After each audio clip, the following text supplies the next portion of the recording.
교회에 가만히 들어온 이단의 세력들이 성도들의 신앙을 좀먹고 구원의 여정에서 탈락하게 만드는 안타까운 일들이 벌어지고 있었습니다.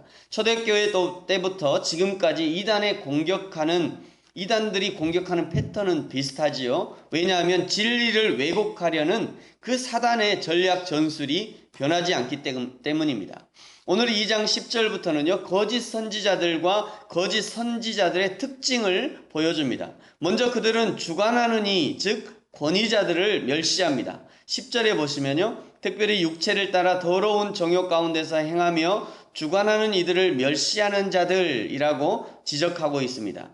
그러면서도 이들은 당돌합니다. 자긍합니다. 자긍한다는 것은 고집을 부리면서 스스로를 즐겁게 한다, 이런 의미입니다. 그러니까 자기 만족을 위해서 권위자들을 멸시하는 것이죠. 떨지도 않습니다. 부끄러움이 없다는 것입니다. 한마디로 화인 맞은 양심입니다.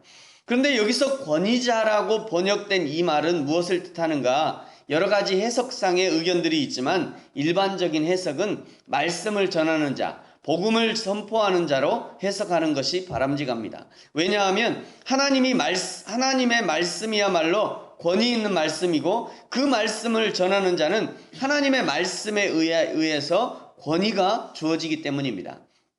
거짓 선지자들은 하나님의 말씀을 전하는 사도들의 권위를 무시했습니다. 이런 일들은 11절에 보시면 더 큰 힘과 능력을 가진 천사들도 주 앞에서 비방하거나 고발하지 않는다고 말씀하는 것이죠. 천사들도 복음을 전하는 자를 비방하거나 무시하지 않는다는 것입니다.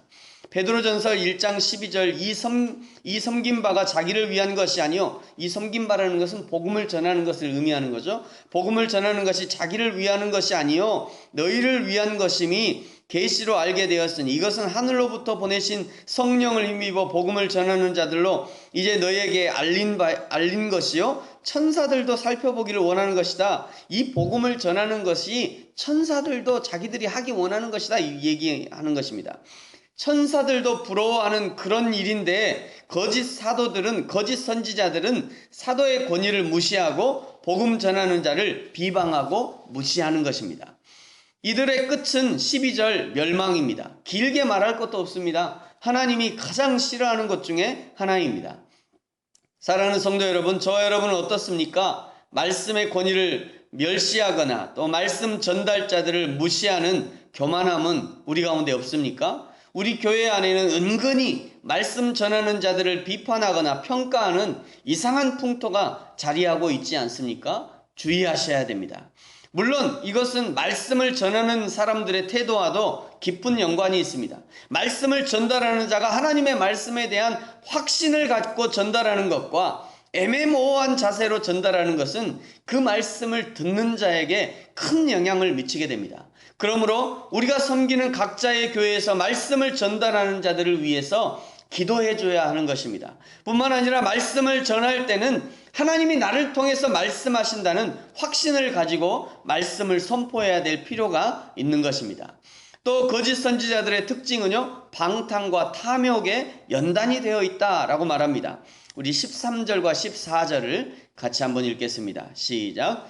불의의 값으로 불의를 당하며 낮에 즐기고 노는 것을 기쁘게 여기는 자들이니 점과 흠이라. 너희와 함께 연회할 때 그들의 속임수로 즐기고 놀며 음심이 가득한 눈을 가지고 범죄하고 그치지 아니하고 굳세지 못한 영혼들을 유혹하며 탐욕에 연연한 마음을 갖는 자들이니 저주의 자식이라. 아멘. 여기 거짓 선지자, 거짓 선생들은요, 영혼들을 유혹하며 탐욕에 연단된 마음을 가졌다라고 평가하고 있죠. 죄를 짓는 것도 훈련이 되는 것입니다. 육체의 정욕대로 사는 이들은 밤에만이 아니라 대낮에도 흥청대며 음란한 눈으로 욕망의 대상을 찾는 것입니다. 불의한 재물을 사랑하고 악한 길을 걷는 것이 꼭 짐승과도 같습니다. 그러니 죄의 단련이 되어지는 것이죠. 단련이 돼서 굳은 살이 박히면 감각이 둔해지는 것처럼 거짓 선지자들은 거짓을 가르치는 일에 단련이 되어져서 둔해지는 것입니다. 자신들만 둔해지는 것이 아니라 둔한 마음으로 가르치니 그들에게서 배우는 자들도 둔해질 수밖에 없는 것이죠. 이런 자들을 14절 마지막에 보면 저주의 자식이다 라고 얘기합니다. 이런 자들이 가는 길을 15절은 발람의 길이라 라고 얘기하죠. 여기 발람의 길이란 민수기 22장에 등장하는 돈을 사랑하여서 하나님의 말씀을 떠나 거짓 예언을 하고 이스라엘을 저주하고 우상 숭배하게 만든 그 사실을 가리킵니다. 16절 좀 더 과격하게 말씀합니다. 선지자들의 미친 행동이다 말하는 거죠. 이 선지자들이 미쳤다라고 얘기하는 거죠. 17절 이들은 물 없는 샘이요 광풍에 밀리는 안개와 같고 캄캄한 어둠이 예비되어 있다라고 말합니다. 이런 자들을 위해서 지옥이 예비되었다고 말씀하는 것이죠. 사랑하는 성도 여러분, 저 여러분 어떻습니까? 날마다 경건의 훈련을 하지 않으면 언제든지 거짓의 훈련이 될 수밖에 없습니다. 이게 매우 중요한데요. 우리가 날마다 경건을 훈련하지 않으면 아주 자연스럽게 거짓의 훈련이 될 수밖에 없어요. 우리가 굳이 학원비를 내고 배우지 않아도요, 우리가 사는 것 자체가 죄 아래 사는 것이기 때문에 경건을 힘쓰지 않으면 자연스럽게 죄에 치우치게 돼 있습니다. 그러므로 날마다 경건을 연습해야 됩니다. 십자가 단단히 붙잡지 않으면 이겨낼 수 없는 것이 이 세상이라는 것입니다. 주님과 함께 죽지 않으면 결코 살 수 없는 것이 이 세상입니다. 이미 살펴봤듯이 1장 10절에서 말씀하셨죠. 더욱 힘써 너희 부르심과 택하심을 굳게 하라. 날마다 굳게 하지 않으면 언제든지 무너질 수 있는 것이죠. 어제부터 저희 교회에요, 이 세례반 공부를 시작했습니다. 어르신 2명, 지금까지 세례 받지 않으신 어르신 2명과 그리고 학생 1명이 이제 세례반 공부를 시작했는데요. 매주 15분씩 공부하는데요. 15분에 도대체 뭘 할 수 있겠나 생각했더니 꽤 많은 말을 하더라고요. 15분이 결코 짧은 시간이 아닙니다. 15분. 매주 15분씩 12주 동안 이제 공부를 하게 되는데요. 계산해 보니까 180분이에요. 180분이면 3시간입니다. 그러니까 이분들이 3시간 공부를 하고 이제 세례를 받게 되는 거예요. 시작하기 전에 준비 사항이 있습니다. 제가 8가지 준비 사항을 이렇게 말씀을 드렸는데, 첫 번째는 가족과 이웃들에게 세례에 참여함을 알리십시오. 성경을 꾸준히 읽고 배우십시오. 세례 문답서를 사전에 읽어오십시오. 기도 생활을 하십시오. 불신 가족이나 친척 이웃에게 복음을 전하십시오. 교회의 정규 예배에 꾸준히 참석하십시오. 성도들과 풍성한 교제를 나누십시오. 할 수 있는 대로 열심히 봉사하십시오. 8가지 이제 그 준비 사항을 드렸습니다. 한 번에 이 모든 것을 다 할 수 없겠지만 12번 공부하면서 한 가지씩 점검하면서 앞으로 이제 실천해 보려고 합니다. 이것도 쉽게 되는 것이 아니지만, 그래서 매주 반복하고 연습하기 위해서 3시간을 한 번에 하지 않고 12번으로 쪼갠 거예요. 한 번에 하면 이게 안 됩니다. 12번 계속 똑같은 거를 얘기하면서 계속해서 반복해서 연습하게 하기 위해서 그렇게 한 거죠. 우리 부르심교회 세례반을 위해서도 기도해 주시고요. 여러분도 경건에 이르는 연습을 부지런히 하는 저와 여러분이 되기를 축복합니다.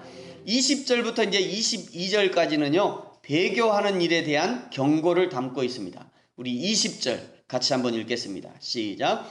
만일 그들이 우리 주 대신 구주 예수 그리스도를 알므로 세상의 더러움을 피한 후에 다시 그 중에 얽매이고 지면 그 나중 형편이 처음보다 더 심하리니. 아멘. 이것은 마태복음 12장에 등장하는 악한 귀신이 집을 나갔다가 그 집이 소재된 것을 알고는 더 악한 7귀신을 데리고 들어온 것과 같은 말씀입니다. 한마디로 나중 형편이 전보다 더 심하게 되는 것이죠. 21절 차라리 예수 그리스도를 알지 못하는 것이 도리어 그들에게 나을 것 같은 그런 지경에 이르게 되는 것입니다. 얼마나 이것이 비참한 일이냐면 22절은 개가 그 토한 것에 돌아가고 돼지가 씻었다가 다시 더러운 구덩이에 눕는 것과 같다라고 비유하고 있습니다. 사랑하는 성도 여러분, 저와 여러분의 삶이 예수 그리스도를 부인하는 삶이 아니라 날마다 예수 그리스도의 주 되심을 인정하는 삶을 살게 되기를 축복합니다. 말과 행동으로 예수 그리스도를 시인하고 믿음으로 예수 그리스도를 주는 그리스도시요 살아계신 하나님의 아들이라고 고백하시기 바랍니다. 이제 말씀을 마치겠습니다. 거짓 선지자와 거짓 선생들은 천사도 흠모하는 권위자, 복음을 전하는 자들을 무시하고 비방했습니다. 또 그들은 방탕과 탐욕의 연단이 되어서 화인 맞은 양심으로 죄를 지을 뿐 아니라 성도들을 유혹하여 죄에 빠지게 하였습니다. 이런 거짓 선지자와 이단들이 득세한 세상 속에서 오직 예수 그리스도를 주와 그리스도로 인정하며 어떤 고난이 온다 할지라도 예수 그리스도를 부인하지 않는 배교의 길을 가지 않는 저와 여러분이 되어지기를 예수님의 이름으로 축복합니다. 기도하겠습니다.